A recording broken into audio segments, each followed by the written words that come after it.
So I'm here today with Trevor Milton, Nikola Executive Chairman. We're inside the Marquee Media Studio with I think, the best entrepreneurial story in America. How are you doing these days, Trevor? I'm having a lot of fun, man. I mean, look, we started in our basement of our company, in my house. Actually, it was crazy. For almost a year, we worked out of my basement. Good thing I was not married at the time. My wife would have left me. And we had computers all through the house. And literally, we started in my basement. And it took us about a year to get out of there. And then after that, we finally started building our company up quite big back in 2014. And now today we're a $25+ billion company, and it's a remarkable experience to know where we came from to where we are today and how we got here.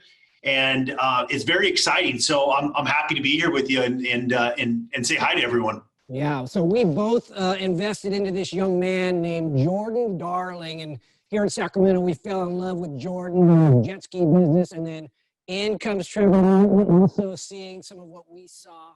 And I'm curious, nobody builds a truly great company alone. Where do the people fit in to this success story that we think of as Nikola? Yeah, so Jordan was a really, really bright mind. There was a lot of fun. He was developing an electric jet ski at the time, and he had a lot of creativity, a lot of vision, and he needed some help on the large corporate side to help bring it into reality. And what you'll find out in life is you're the sum of everyone around you. So I'm very open and public about the fact that you need to hire everyone that's better than you to become someone great. And it's, that's the key to life. And throughout this journey we've had hundreds of people like Jordan that we brought into our company that were brilliant minds that helped us build our company and get to where we are today. And without them, we would never be here today. So it's a lot of fun to look back and realize that these people are better than yourself and in certain areas. And they're the reason why you can become successful. And that's what you need to look for as an entrepreneur, is people that are better than you at something and help and bring them into your company. So I see on CNBC on a pretty regular basis these days, and I've been impressed with the way you handle, I'd say, difficult questions with a straightforwardness but a level of humility that you've demonstrated here already in this discussion. Where did that come from? Walk us through this journey, if you don't mind. I know a little bit of your background because I've researched it, but I would like to hear it from you. How did your philosophies end up getting shaped? I was really lucky. I was born with some of the greatest parents on this planet, on the planet Earth. They were parents that actually promoted me and allowed me to fail and rewarded me for failure when I was a kid. So unique. Most parents are like, they want their kids to be perfect. They want them to live a certain way. They want this, they want that. They come down on their kids. My dad and my mother were like my greatest advocates in life. And they were my biggest believers. And they allowed me to fail, and they rewarded me for failure. They were like, it's totally fine. Like, if you failed, that means you're getting that much closer, that much better. And it was really unique. Everything had to do with my parents, to be honest with you. I hit the lottery with parents. And they helped me grow. They helped me. I went through a lot of struggles when I was young. My mother got cancer when I was 8. She died when I was 14. And my dad was off working. And so I would have to be home alone, taking care of the family along with my brothers and sisters. And, a lot of that survival as a child is what was bred into me. I had to survive. I didn't have people there to take care of me. I had to do it myself. And I think that's what's wrong with a lot of society now is parents never teach their kids survival. They always want to protect their kid from failure or like console them when they make mistakes. And like, my parents were like, look, you're on your own, buddy. Like, my mom was too sick. She was on a bed dying, and my dad was off working, and the only thing they could do is just be my greatest supporter. And that's why I learned that survival as a young age. And I learned my dad was always very clear with me. Look, Trevor, you need to find people that are smarter than you and better than you at things for you to become better. And that was like really the biggest lesson he taught me. And with that, throughout my life, I learned that instinct of survival since a child. And that's why I am here today. There was 5 or 10 times in our company's history when we should have been dead and we should have gone bankrupt. I mean, down to 1 or 2 days with nothing left, no hope. And if it was not for that absolute instinct of survival and to never give up and look at things 50,000 different ways, this is after you failed hundreds of times and there was no more hope left. If it wasn't for that instinct, I would have stopped, I would have stopped a year prior to that. It's those people that hold on forever and never let go that find a way through something. And that's kind of what my family had taught me from a kid. And it's what helped forge this Nikola brand. And so when you talk about the media, look, I get put in some really difficult spots with the media. They're always out there to get you. It's their single desire is they want to create a really good story, but they want to get you on something. And so I just know that. And what I've learned is my dad said, if you always tell the truth and speak from your heart, you never have to remember what you said. And so, yeah, I make mistakes like everyone does. I've been hammered for a few mistakes I've made on when I'm speaking, but that's inevitable. And people know if you speak from your heart, you tell the truth, you never have to worry about what you said. Yeah. You talk about near-death experiences there in Nikola. Was there a turning point where you knew we got this? Was it before you went public? Oh, it was way before. Yeah, it was before we went public, but it was, we were in some near-death, near closure of the company multiple times where we had no more money. We were completely out. Like, people were like, there's no way you can compete with these big guys.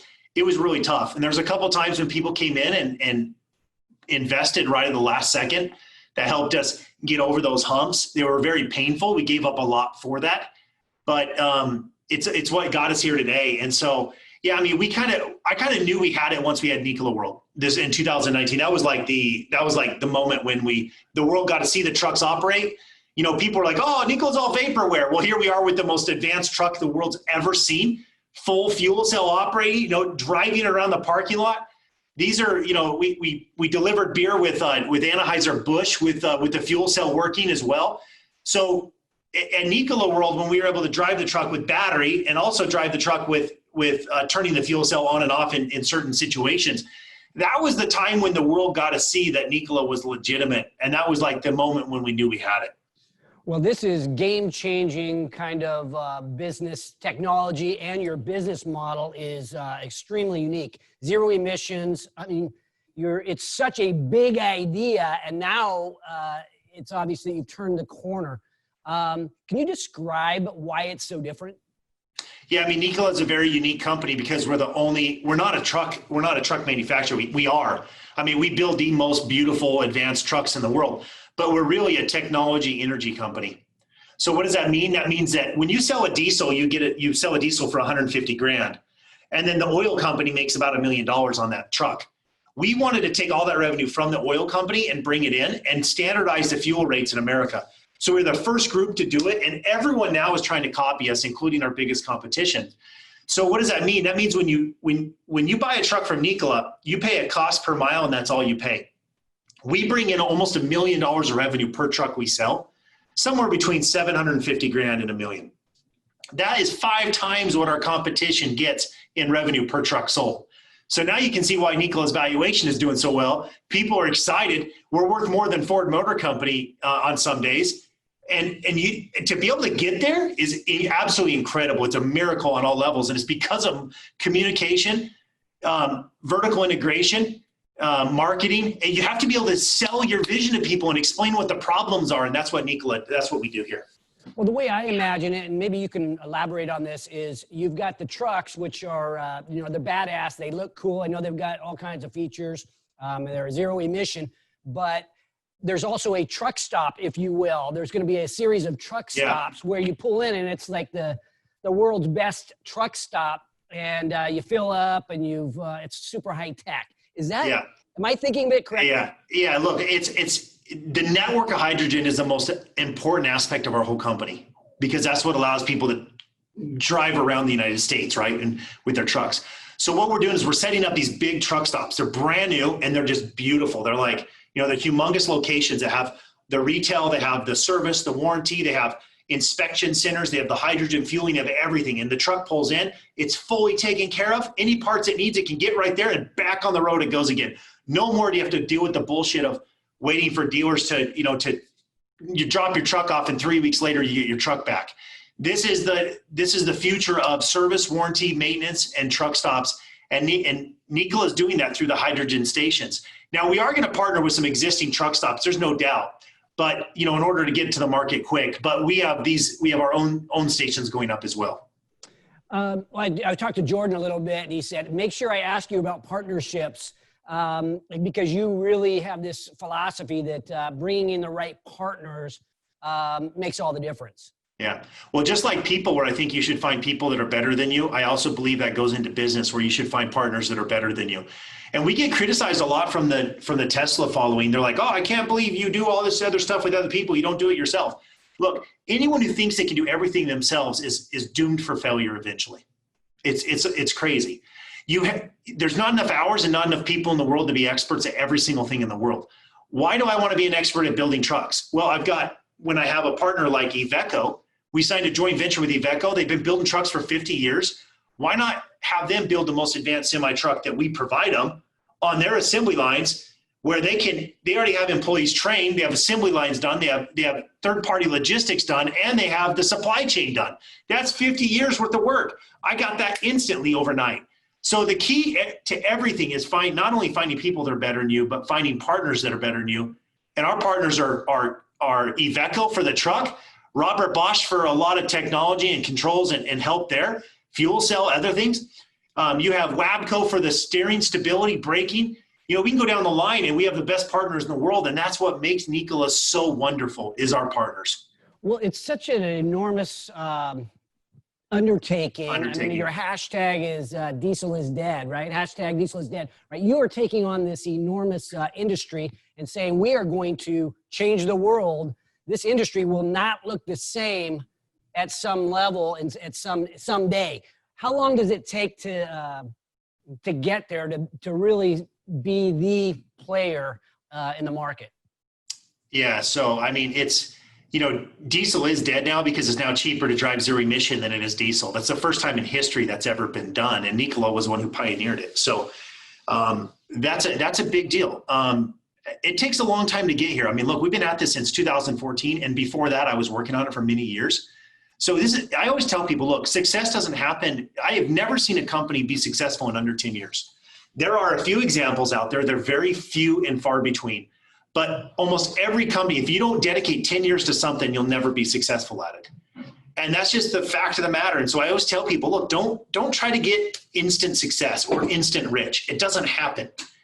So it's, if you really want to be successful at anything like Nikola is, spend your 10 years, come up with a business model that solves major problems, and you'll find people that'll believe in you enough to invest in you. And that's what we did.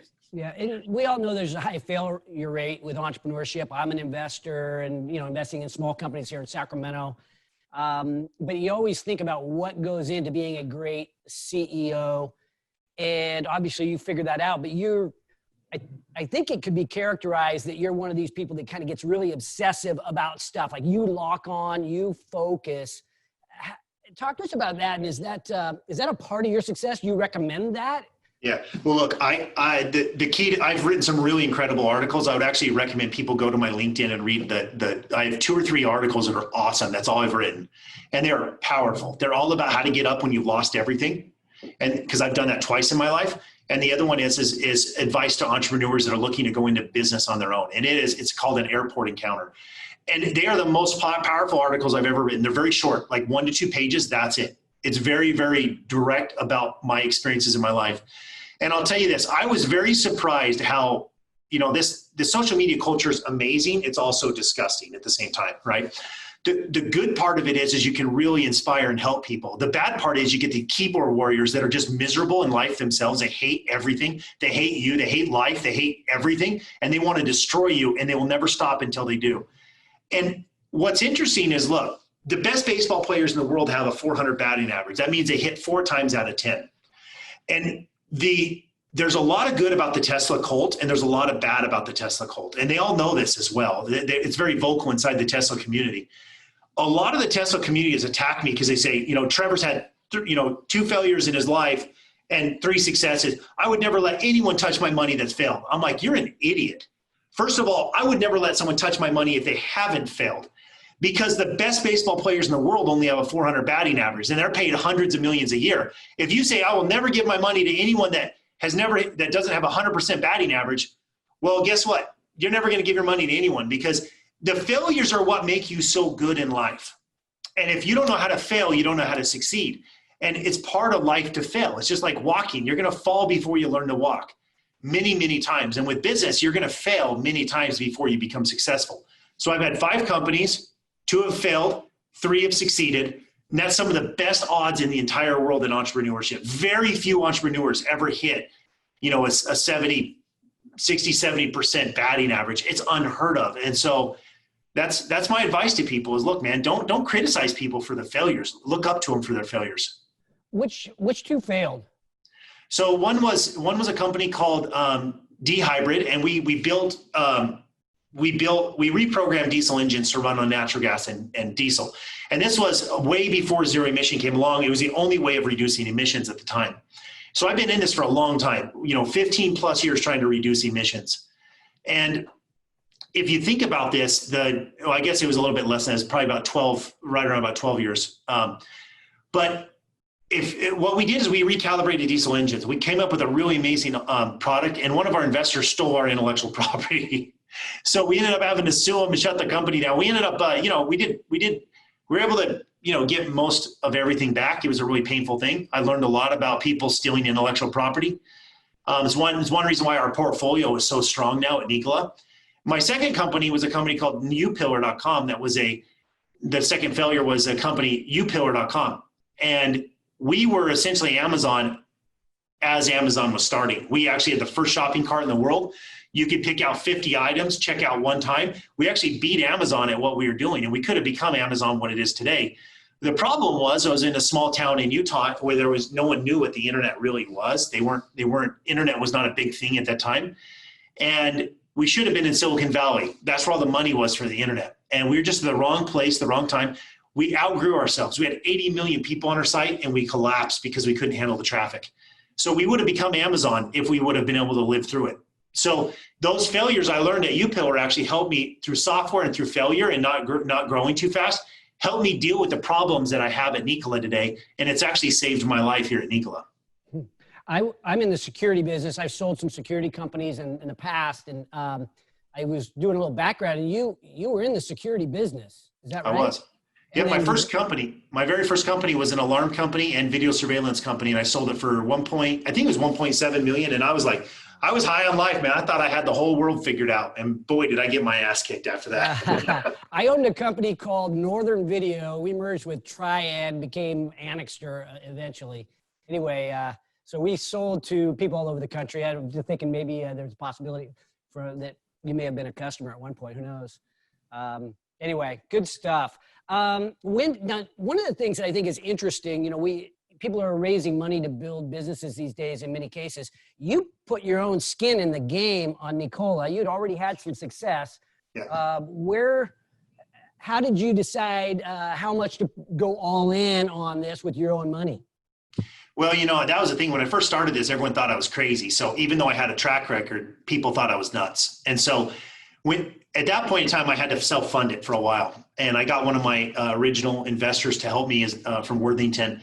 And, Worthington's made over $1 billion on their investment with me. And so it just goes to show you that, there is worth in investing into people if you think people are going to win. Even if the business model seems crazy, people are the reason for success. And Worthington invested into me, not the business model. And eventually I was able to prove the business model out through trial and error and through a lot of change and a lot of refining the business model. And, they invested into me. So my advice to people is invest in people, and usually the people, no matter what, find a way to make something successful if they're good. Yeah. So a lot of people are trying to decide, am I really an entrepreneur? Right? When did you know I'm an entrepreneur? Because I know you sold candy as a child. And, you were entrepreneurial by nature, but was there a time when you said, I want to own my own thing. I don't want to be an employee necessarily? I never did well as an employee because I had a really hard time looking at people's decisions. And I was like, you're an idiot, And that was a hard thing for me because I could always see further ahead. I'm always like, why would you do that? This makes no sense. I could totally fix this so much easier. And if you have that natural mind where you're like, you look at everything and you're like, yeah, I could, like, all the solutions are there for me naturally, very easily. That's when you know you should be an entrepreneur. If you, not everyone's made for this, man. It's just like, I could never be an accountant if I wanted to. It's not in my blood. You got to do what you're good at. And if you're really good at something, you'll become pretty successful at it. So just focus on what your naturally God-given talents are, and then refine those, and you become better than everyone around you. And one of the things too I wanted to ask you about is, so you talked about haters a little bit ago from, the people who bought a Tesla or something, and they like to play around online and, crash people's party. But, like the media, it challenges you at some level. And I know Bloomberg, you got pissed at Bloomberg. What happened? Well, look, I mean, I'm a big, I grew up in a family where the most important thing you can do is tell the truth. My dad bred that into me. The very few things would make my dad mad. One would be disrespecting my mom. And the second one would be as if I lied. Now, everyone makes mistakes. Look, you go through 1,000 interviews, you're going to make small mistakes here and there, and people will use your words against you.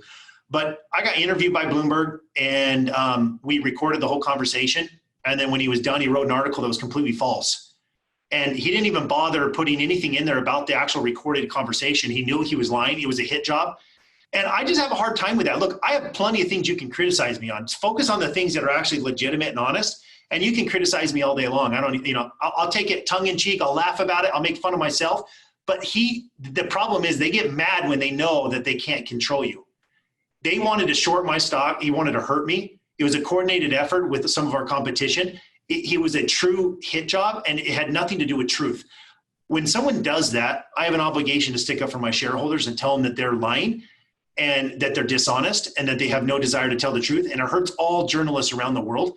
So I'm not going to put up with that crap. I don't do it very often, but if someone purposely and intentionally lies and deceives to hurt you, I grew up in a family where that's not cool. So I'm going to call someone out when they lie and deceive. And you know what? That reporter will never get another interview with me in his entire life. He'll never be allowed at Nikola's anything and not only that, his company, he's hurt his entire company. Unless his company comes back with some serious apologies in the future, I'm not going to let I don't give a shit. I don't need you. I got every other news organization in the world's going to cover Nikola. And you just burned every bridge you had. So you got to decide in your life if telling the truth is worth it. And as the media, they've had a free pass. And a lot of media is really good. There's some bad people out there, and they burned the bridge. I don't need you. Guess what? We have an incredible following, and our stock went up after the hit job. So that goes to show you that it's not worth trying to lie and deceive anymore in this world. Not if you got somebody who's willing to stand up for the truth. Yeah. I want to make sure that I give you a chance to talk about the Badger and Nikola world and the kind of the hottest things that are trending for your company. Yeah. And maybe I was going to see Marquee Media is a local billboard company. We got billboard companies in LA and all over Sacramento. And I was going to see about giving you the Haney hookup where they give you, no cost billboards or something like that to promote some of the cool stuff you got going, because I think a lot of us are fired up about the things that are coming up, and I want to make sure the world knows. Let's do it. I'd love it. Let's put some Nikola Badgers up on those billboards, put them all over, and just for a few months, let's just create some serious buzz. I'd love it. Look, the Nikola Badger is the most badass pickup truck that's ever been designed in history, ever. Not even close. You take the coolest Ford F-150, and it's like right here. This is the Nikola Badger over here. We pioneered everything. Power export off of the truck, 15 kilowatts at 220. You can power all your power tools, your house. What did Ford do? They go out and they copy it. They can't innovate with this stuff. They realize Nikola is the leader on this, and they freak out. We got the full electric powertrain, 900 horsepower, 906 actually, 980 foot-pounds of torque. It is a monster, 0 to 60 in 2.5 seconds. It's got it's fully waterproof screens inside. It's got tie-down racks inside the truck, so you can tie down a cargo inside the truck. It's got tie-down racks all over the truck outside, so you can tie down cargo outside. It's got 12 volt. It's got 12 volt and 110 volt throughout the entire truck, inside and out. So you don't have to cut into our wiring harnesses or go route to the battery. We provide you LED light mounts. We have LED lights already, but like people that want like bed accessories, everything. We have all that pre-plumbed with all the power you need, so you never have to go cut into our harnesses. I mean, this truck is just a monster, and it is the most amazing truck you've ever seen. And so it's exciting. We unveil it at Nikola World in December, and the Badger reservations open this Monday, June 29th, to the whole world. And we're going to see some serious numbers that are going to be pretty awesome. And if you haven't seen this, a lot of us saw the Tesla truck when it was, I guess, debuted, or when they announced that. And it didn't really look like a man's truck, right? I'm here in Placer County, which is a part of, just outside Sacramento, but we're kind of like a little Midwestern part of California, right, in terms of attitude. So a lot of us have trucks, right? And we want a real truck, a work truck, if we're going to own a vehicle like that. So when we see something like the Badger, I mean, it doesn't look anything like the Tesla. It's a lot closer to a man's pickup truck. Yeah, it's a real pickup truck. I apologize, because women are badass too. No. Look, it's a pickup truck made for work. It really is. So it's made for anyone who wants it. It can be, men, women. It doesn't matter. Women, men. It doesn't matter. It is full on a real pickup truck. It can haul ladders on it. It can haul sheetrock. It can pull a trailer. It'll go twice as far as any other electric, as the Tesla Cybertruck. It's got over a 600-mile range on it with the hydrogen. It weighs less. It drives better. It's a real pickup truck. And, you can load 4-wheelers in the back. You have a full bed. The idea behind this is that people want a real truck. They want a truck that looks like a truck. There's nothing wrong with the Cybertruck. The Tesla fans will buy the living heck out of the Cybertruck because it's a fashion statement. Look, it's cool building a fashion statement. I'd prefer to build a fashion statement that's a real truck too, and that's what we've done with the Badger. It is the most beautiful truck. People all over the world, designers from even the biggest companies in the world, have emailed us and told us that is the best looking pickup truck we have ever seen in our life. And the fact that you designed it is a miracle because they've spent 20 years trying to design a good looking truck, and we did it the first time. It's really incredible. So, and I know your time is very, very, very valuable, right? Your stock price is skyrocketed, and a couple of us Sacramento guys who invested became investors into Nikola through your acquisition, and so we're celebrating here as we watch your success. We're celebrating because we got a little bit of a few shares of Nikola. But I'm kind of wondering, like, how your life changed after going public, right? You're the executive chairman now. At one point, you're the CEO. Now you've got to deal with the media and all these other things. The life of a CEO for you after going public. Yeah. So a lot of people ask me about that. So I'm the executive chairman of Nikola, and the CEO reports directly to me. I got to choose a CEO. I didn't want to be the CEO because it's really running a publicly traded company as a CEO is a lot of paperwork. You don't actually get to do fun stuff. You're literally bogged down in reporting and, and paperwork and filings almost, 2/3 of your time. So it's like, I didn't want to be that person. I wanted to be the innovator. I wanted to be out in front of people. I wanted to be able to go out and communicate. I wanted to lead the teams. So all the teams report up and still report to me. And so it's like, I get the best of the world without having to have the responsibility of all the filings. And that stuff's just not fun. So yeah, I mean, it's an incredible thing here. I'm still here at the office almost every day. The team, I'm in charge of all the innovation of the company, making sure the CEO reports directly to me. He's one of my great friends, one of the brightest minds out there. His name's Mark Russell. He ran Worthington Industries, a publicly traded company as well. And this guy's just brilliant. And so I'm just, look, I love what I do. I didn't want to be that person. And now I get a lot more fun life. So that's awesome. So I'll kind of wrap up here, give you a chance to do some closing thoughts, but I'm sort of wondering, so I'm an angel investor now, was a CEO, and became an angel investor. And, angel investors, I think fill a cool role in helping young companies to kind of get over the hump a little bit. Did you guys take on angel investors at the beginning? Was that a part of what you did? And just a couple. Your message to investors. Yeah, just a couple. We had a couple of them. I wanted to build my valuation up a little bit higher because they usually get a big chunkier company. So they're definitely needed, and I love helping people. They're a huge part of investing. I like them better than the VCs sometimes. They usually have more to. They don't invest as much, but they actually give you more. They don't just give you money; they give you energy and time and advice. So we took a couple on. We had Thompson Caterpillar. The guys, they made over $1 billion as well on this investment. And Worthington Industries made over $1 billion. And there's a whole slew of people like that that made a killing on the stock. And I just couldn't be more proud of, the next 6 months of our lives are going to be the most fun 6 months on the planet, because we have all of our vehicles coming out to where we're going to show people, we're going to be driving them, testing them. All that's unveiling the Badger on December 3rd, 4th, and 5th. And, it's just an exciting time. So the angel investors are a big part of it. We had a couple of them in our company. So it's an exciting journey. And usually there are angel investors involved. Yeah. All right. How about some closing thoughts as we sort of wrap up to the people out there that really are curious about, we all read the Steve Jobs books, and the books about Steve Jobs, and we know about these very high profile CEOs and entrepreneurs that do something special. Now you are getting mentioned in those same kind of conversations with what's emerging at Nikola. Closing thoughts as a founder and entrepreneur as you're talking to the next guy in line. Yeah. So the hardest thing to do, it's very easy to create and innovate something. If you're an innovative person, the hardest thing to do is have an entrepreneur that is actually built to not just innovate, but to productionize something. That bridge is very seldom ever found. And that's where you kind of see the big differences between those like Steve Jobs or Zuckerberg or other groups other guys that have built everything from nothing, and they did it themselves. And I took a somewhat similar approach, but a little bit different. Yes, I'm in charge of the productionization of everything, but I built a team around me that is better than myself. And I'm really good at what I do. I can see things usually 15, 20 steps ahead of everyone I've ever met. I've met in business, but I also need people that can see 15 or 20 steps ahead in their expertise.